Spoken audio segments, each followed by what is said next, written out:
Aquí estamos con un carrito, este es un 2003, una Jetta, un Volkswagen con el 1.8 turbo. Estamos quitando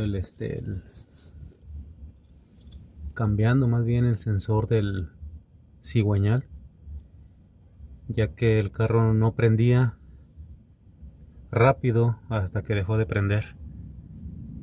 Y aquí está, se quita el filtro de aceite para poder como dice la canción, para poder llegar a él. Entonces hay que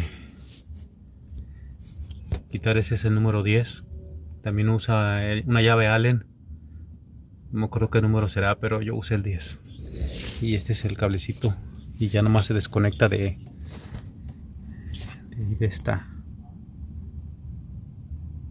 este bracket, y ahí está el conector también.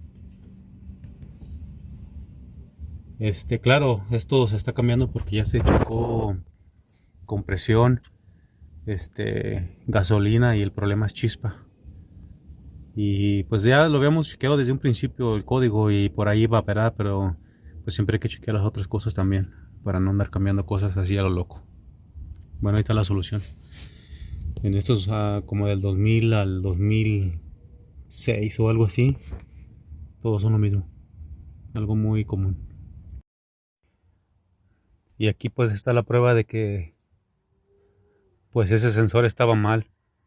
Inicialmente le habían cambiado bujías y bobinas, pero yo no sé yo creo que al parecer el problema lo estaba presentando también desde antes.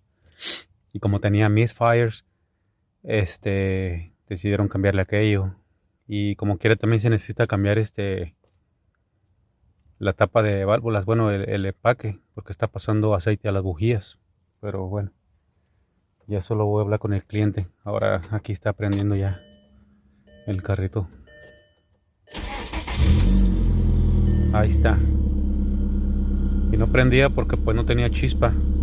Eso del ABS y esto probablemente es, no sé, un valero. La verdad no, ni siquiera he corrido el carro. Ahorita aquí lo importante es que aquí, como me lo vino a dejar y ayer ya no prendió ni nada, pues empezamos a hacer el diagnóstico y le empezamos a hacer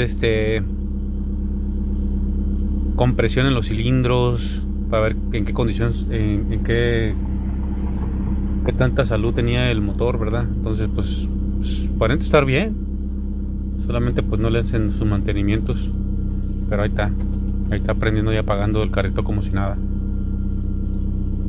Y ya saben, muchachos, hay que hacerle diagnóstico antes de cambiarle partes.